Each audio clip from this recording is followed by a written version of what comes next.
नमस्कार, the people voice देख रहे हैं आप। अभी हम बता दें आपको कि हमारे साथ अमर ज्योति जी हैं, जो आजाद समाज पार्टी के प्रदेश प्रभारी हैं बिहार के, और चूंकि बिहार में विधानसभा चुनाव की सरगर्मी तेज है। आपको बता दें, भोजपुर जिले के अगियांव विधानसभा से आजाद समाज पार्टी की तरफ से प्रत्याशी हैं और एक मजबूत दावेदारी पेश कर रहे हैं। सर, सबसे पहले तो बहुत बहुत स्वागत है आपका दी पीपल वॉइस के स्टूडियो में। शुक्रिया। कैसे चल रही है विधानसभा चुनाव की तैयारी? जोर शोर से चल रही है चुनाव की तैयारी, और आज़ाद समाज पार्टी पूरे बिहार में जो पीडीए गठबंधन बना है, प्रोग्रेसिव डेमोक्रेटिक अलायंस जो बना है पप्पू यादव जी के नेतृत्व में, हम लोग इस बार चुनाव लड़ेंगे और बिहार के 243 विधानसभा सीटों पे हम लोग चुनाव लड़ रहे हैं। पूरी गठबंधन जो लड़ रही है, तो तैयारी करीब करीब हो ही चुकी है जी। और चूँकि समय कम है, तो पहला जो चरण है उसके जो कैंडिडेट हैं फाइनल हो चुके हैं सारे सीटों के, और वो सभी लोग अपने अपने क्षेत्रों में काम कर रहे हैं तैयारी, जिसमें एक कैंडिडेट मैं भी हूँ। तो तैयारी पूरी है। अगियाव विधानसभा से आपकी क्या तैयारी है? क्या कुछ चैलेंजेज हैं आपके हिसाब से अगियाव विधानसभा से? अगियाव विधानसभा से चैलेंजेज ये है कि उस विधानसभा में आज भी जब आप जाइएगा वहाँ के गाँवों में, तो वहाँ गरीबों के टूटे हुए मकान हैं जी, झुग्गियों में, झोपड़ियों में आज भी वहाँ रहने को जो निचले स्तर के जो लोग हैं मजबूर हैं जी। इसके बाद शिक्षा का बात जो कह दें, तो वहाँ कहीं भी आप देख लीजिएगा कि शिक्षा का जो स्तर है उस विधानसभा का अधिकतर मतलब वो निम्न स्तर के ही लोग रहते हैं, तो बहुत कम शिक्षा का दर है। और स्वास्थ्य का बात करें तो 2-3 जगह ही वहाँ पे अस्पताल हैं, और ऐसे अस्पताल हैं कि अगर आप गंभीर कोई बीमारी हो जाए, अगर आप वहाँ एडमिट हो जाए, तो आपका इलाज नहीं होगा, तुरंत वहाँ के डॉक्टर आपको रेफ़र कर देते हैं आरा और पटना जी। और वहाँ शिक्षा का, स्वास्थ्य का, मतलब आपको क्षेत्र में आपको देखिएगा तो वहाँ पे लगातार पिछले 10 सालों से, अभी तो परिसीमन के बाद ये नया सीट बना है, पहले सहार था ये जी। तो यहाँ पे भाकपा माले के पहले विधायक हुआ करते थे राम नरेश राम जी जी। उनके बाद लगातार 10 सालों तक बीजेपी के खाते में ये सीट रहा। वहाँ पे सीवेश राम विधायक हुआ करते थे। उसके बाद पिछला जो चुनाव हुआ 2015 में, राष्ट्रीय जनता दल और जनता दल यूनाइटेड का जो गठबंधन हुआ, उस गठबंधन से यहाँ पे प्रभुनाथ राम जी विधायक रहे हैं ये 5 सालों से। तो अभी तक तो विधानसभा का जो अगियाव विधानसभा का जो हालात है वो बहुत हद तक नहीं बदला है। आप वहाँ के गाँवों में जाएंगे तो आज भी बहुत सारे गांव हैं जहाँ सड़क नहीं है, पक्की सड़क नहीं है। अब सोच लीजिए कि बरसात के दिनों में, अभी तो बरसात ही है, अभी धान लगा हुआ है, जब हम लोग क्षेत्र में जाएंगे, गाँवों में जाएंगे जहाँ सड़क नहीं है, तो उन जनता को ये जो प्रतिनिधि पहले से रहे हैं वो क्या जवाब देंगे, और ये जो पार्टियां रही हैं क्या जवाब देंगी जी जी। तो क्या लगता है आगे जो विधानसभा चुनाव है, इसमें आपके लिए कितना संघर्ष है? संघर्ष तो बिल्कुल है, क्योंकि हमारी पार्टी भी नहीं है और हम उम्मीदवार भी नहीं हैं, और पहली बार हम चुनाव फेस करने जा रहे हैं, तो संघर्ष है। और उसको हम संघर्ष को चुनौती के तौर पे लेते हैं। और मैं आपको विश्वास दिला देना चाहता हूं कि जब मैं वहां से चुनाव लड़ने जाऊंगा तो जनता से मैं वहां के विकास की ही बातें करूंगा। क्षेत्रीय जो मुद्दे हैं उस पर ही मेरा मेन मकसद है काम करने का। और अगियाव विधानसभा को मेरा ऐसा चाहत है कि बिहार के जितने भी 243 विधानसभा हैं, उसमें अगर 5 सालों के बाद अगर विधानसभा का सर्वश्रेष्ठ विधानसभा का कहीं सूची बने तो उसमें अगियाव टॉप पर हो। बहुत अच्छी बातें कही आपने, लेकिन क्या आपको नहीं लगता कि जहाँ पे इतनी खामियां हैं, जहाँ पे सरकारी स्कूलों की बात करें या फिर आप सड़क की बात हो, शिक्षा की बात हो, अस्पताल की बात हो, तो जहाँ पे स्थिति इतनी मतलब विकट है आपके हिसाब से, या क्षेत्र में जो सूचनाएं मिल रही हैं, आपको नहीं लगता कि इतनी आसान नहीं होने वाली है चीज़ें, टॉप पे जाना 243 विधानसभा में? बिल्कुल आसान नहीं है, लेकिन मैं तो प्रयास करूंगा कि वहाँ पे कम से कम बिल्कुल हमने अभी रोड मैप आपको बता दिया कि हमारा यही प्रयास होगा कि ज़्यादा से ज़्यादा वहाँ पे जो लोग हैं, अस्पताल की कमी है, तो मैं अभी आपको आपके वीडियो के माध्यम से और इस इंटरव्यू के माध्यम से बता देना चाहता हूँ कि मेरा प्रयास होगा कि महीने में हर पंचायत में एक स्वास्थ्य शिविर लगे, और ज़्यादा से ज़्यादा वहाँ पे शिक्षा के प्रति लोगों को जागरूक करने के लिए हम कैंपेन चलाएंगे पूरे 5 साल। अगर हम वहाँ से जीत कर आते हैं और नहीं भी जीत के आते हैं तो आने वाले 5 सालों के लिए। लेकिन मुझे उम्मीद है कि जो अगियाँव की जनता है वो मुझे चुनेगी, क्योंकि मैं क्षेत्र का ईमानदारी पूर्वक विकास करने के लिए ही उस क्षेत्र में जा रहा हूँ। पीडीए गठबंधन के बारे में कुछ बताइए।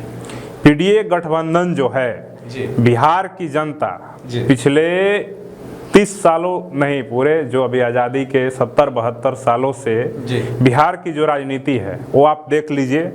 कहीं मनी माफिया, कहीं मतलब अलग अलग परिवारवाद या फिर बहुत तरह की बिहार की राजनीति हमेशा से बिहार की जनता जूझते आ रही है। कोई परिवारवाद से प्रेरित है, कोई जातिवाद से प्रेरित है, कोई कुछ के नाम पे वोट ले रहा है, कोई कुछ के नाम पे ले रहा है। तो उसी से मुक्ति दिलाने के लिए जो बिहार की जनता है, इस बार विकास की बात होगी। और हमारे गठबंधन के जो लोग हैं वो आप लगातार देख रहे होंगे कि हमारा जो मुद्दा रहता है गठबंधन के किसी भी दल का, चाहे हमारी पार्टी का हो या फिर जो अलायंस में जो पार्टियां हैं, जन अधिकार पार्टी हो, तो ये विकास की ही बात करती है। और बिहार के आम जनता के लिए ज़मीन पे हम लोग खड़े रहते हैं। उनका जो मूलभूत समस्या है उसके लिए हम लोग हमेशा लड़ाई लड़ते रहते हैं। आप 5 सालों से, पिछले 5 सालों से आप देख रहे होंगे हमारे पार्टी के जो LI पप्पू यादव जी की पार्टी जन अधिकार पार्टी हो, तो बिहार के बाढ़ में या सुखाड़ में या चमकी में कब हम लोग सड़कों पे नहीं हैं, कब हम लोग लोगों को मदद नहीं कर रहे हैं, आप देख लीजिए। तो क्या लगता है, पप्पू यादव का आपने नाम लिया, पीडीए गठबंधन उनको अपने नेता के तौर पे देखेगी? बिल्कुल, पीडीए गठबंधन उनके नेतृत्व में बना है और अगर बिहार में मैंडेट मिलता है तो हमारे नेता पप्पू यादव ही होंगे।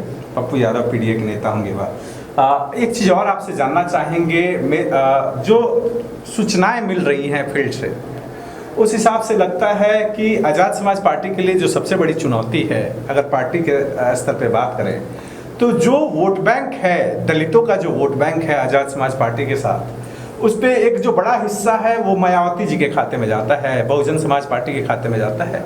उसको कैसे रोकेंगे आप लोग? बिल्कुल हम लोग रोकेंगे। मैं बता देना चाहता हूँ कि हमें बिहार बसपा के किसी भी पदाधिकारी का, मैं दावा के साथ कह रहा हूँ कि आप एक फोटोग्राफ दिखा दीजिए जिस फोटो में वो बिहार की जनता की मदद करते हुए, चाहे बाढ़ का मामला हो या किसी भी मुद्दा पे वो सड़कों पे हो, चाहे किसी तरह का दलितों का मुद्दा हो या पिछड़ा का मुद्दा हो या अल्पसंख्यक का मुद्दा हो, बिहार के जो बसपा के जो नेता हैं वो हैं, तो हमें बता दीजिए कि वो वोट उनको मिलना चाहिए कि हमको मिलना चाहिए। आपको भी पता होगा कि पिछले 5 सालों से हम लोग, चाहे दलित का मुद्दा हो, चाहे पिछड़ा का मुद्दा हो, चाहे मुसलमान का मुद्दा हो, चाहे छात्र का मुद्दा हो, चाहे युवा का मुद्दा हो, हम लोग हमेशा सड़कों पे लड़ते रहे हैं और इसके लाखों सबूत हैं हम लोग के पास। ठीक है, अभी बिहार बसपा की तो मैं बात ही आपको बता दूं कि बिहार जो बसपा की जो टीम है उसके आधा से अधिक नेता पहले आरजेडी में और जेडीयू में शिफ्ट कर चुके थे। अभी हाल ही में जब उनका उपेंद्र कुशवाहा जी के साथ अलायंस बना तो उनका जो प्रदेश अध्यक्ष थे वो राष्ट्रीय जनता दल की सदस्यता ग्रहण कर लिए। तो जिस पार्टी का जो नेता है लीड करने के लिए, जिसके भरोसे बहन जी ने यहाँ पे बिहार में पार्टी छोड़ा है, वहीं दूसरी पार्टी में शामिल हो रहा है। यानी कि कहीं ना कहीं बहुजन समाज पार्टी बिहार में खत्म हो चुकी है, उसका जगह आज़ाद समाज पार्टी लेगी। और जो वोट है, हमारे समाज का लोगों का विश्वास है कि जो काम हम लोग पिछले 5 सालों में किए हैं वो वोट हम लोग को मिलेगा। आप एक युवा हैं, काफ़ी फॉलोअर हैं आपके, काफ़ी प्रशंसक हैं। बिहार की राजनीति की बात करें, युवाओं के लिए कुछ सोच रखा है आपने? बिल्कुल, युवाओं के लिए हमारी सोच है कि खास करके बिहार का जो हालात है, खासकर पूरे देश में, हमें लगता है कि जो बिहार के युवा हैं वो सरकारी नौकरियों की ही तैयारी करते हैं सबसे ज़्यादा पूरे देश में। उत्तर प्रदेश बड़ा राज्य है, फिर भी मुझे लगता है कि सबसे ज़्यादा सरकारी नौकरी की तैयारी बिहार के ही लोग करते हैं, क्योंकि बिहार में गरीबी है और सबसे ज़्यादा पलायन बिहार के लोग ही करते हैं बाहर। तो हम लोग, हमारी पार्टी, अगर पूरा गठबंधन जो है अगर सत्ता में आता है तो हम लोग युवाओं के लिए खास करके जितनी भी पुरानी वैकेंसियाँ है जिसमें रिक्तियाँ अभी भी भरी नहीं गई हैं, चाहे प्रोफेसर के बहाली हो या फिर बिहार ये कर्मचारी चयन आयोग का बहाली हो या फिर बहुत सारा, क्योंकि आप देखिएगा कि बिहार में जब एग्जामिनेशन का फॉर्म निकलता है ना, तो फॉर्म जब भरा जाता है तो उसमें फॉर्म भरने में 1 महीना लगता है, फॉर्म भरने के बाद आप 1 साल एडमिट कार्ड आने का वेट करते हैं। कोई भी बिहार की बहाली की बात कर लीजिए, चाहे बिहार पुलिस हो, बिहार दरोगा हो, बिहार कर्मचारी चयन आयोग हो, सचिवालय का बहाली हो, या किसी तरह का बहाली हो, डॉक्टर का, नर्स का, किसी का भी बहाली हो, 1 साल एडमिट कार्ड के लिए वेट करिए। उसके बाद आपका पीटी होगा। पीटी होने के बाद फिर पता चलेगा कि पेपर लीक हो गया। उसके बाद पेपर लीक का मामला कोर्ट में गया तो एग्जाम फिर से कैंसिल हो जाएगा जी।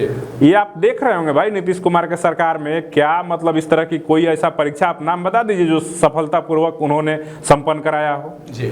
तो इस सब को रोकने के लिए हम लोग जो शिक्षा के माफिया यहाँ पे बिहार में बैठे हुए हैं, युवाओं के जो भविष्य को बर्बाद कर रहे हैं, उसको रोकने के लिए हम लोग सबसे पहले युवाओं के बेरोजगारी जो है उस पर ध्यान देंगे और सबको रोजगार देने का हम लोग प्रयास करेंगे। और हमारी सरकार जब आएगी तो जितनी पुरानी नियुक्तियां हैं उनको लिस्टेड करके सबको जारी किया जाएगा और जल्द से जल्द कोई भी एग्जामिनेशन अगर होगा तो उसका हम लोग 6 महीने के अंदर उसका सारा प्रोसेस खत्म करने का प्रयास करेंगे। हाल के दिनों में जो चीज़ें निकल के आ रही हैं, चाहे वो हाथरस का केस हो, चाहे वो बलरामपुर का केस हो, चाहे लॉकडाउन के दरमियान जो हमने देखा ज्योति पासवान का जो केस निकल के आया था, तो एक अलग ही दृश्य मतलब इस देश में सामने उभर के आ रहा है हाल के दिनों में रेप की घटनाओं का, या जो जघन्य अपराध हो रहा है लड़कियों के खिलाफ। क्या कहना चाहेंगे इसके बारे में?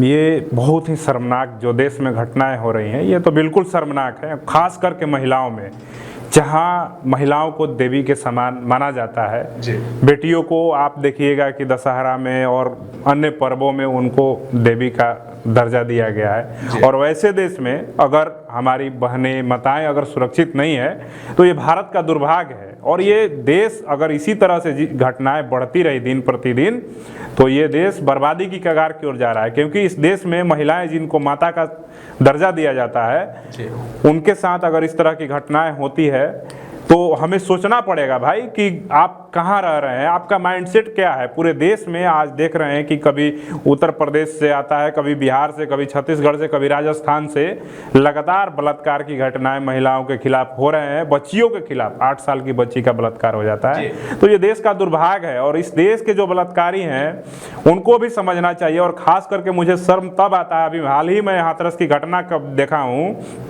तो बलात्कारियों के पक्ष में वहाँ पे 12 पंचायतों का, गांवों का जो बलात्कारियों के जाति के जो लोग हैं वो सभा कर रहे हैं। इस देश में इससे शर्मनाक कोई चीज हो ही नहीं सकता है कि बलात्कारी के पक्ष में किस हैसियत से और कैसे लोग खड़े हो जा रहे हैं और उनके खिलाफ कोई कार्रवाई नहीं हो रही है।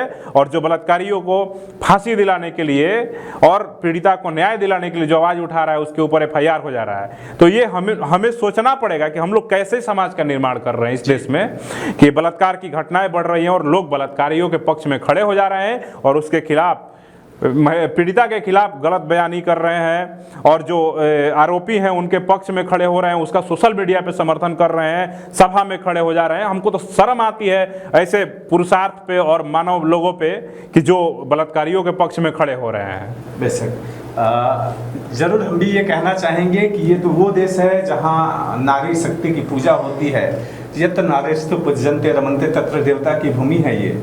और वहाँ पे अगर ऐसा कुछ होता है तो कहीं ना कहीं एक दुख तकलीफ तो मन में होती ही है। सरकारों को इस पे सोचना चाहिए, कड़ा से कड़ा कानून बनाना चाहिए। और आपको बता दें अभी हमारे साथ अमर ज्योति जी थे जिन्होंने बड़ी बेबाकी से हर विषय पे, हर पहलू पे अपने राय को रखा, बताया कि कैसे इनके क्षेत्र में विकास के लिए काम किया जा सकता है, चाहे सड़क की बात हो, शिक्षा की बात हो, स्वास्थ्य की बात हो, रोजगार की बात हो, हर मुद्दों पे इन्होंने बड़ी बेबाकी से अपने बातों को रखा। बहुत बहुत धन्यवाद हमारे साथ जुड़ने के लिए। जी शुक्रिया।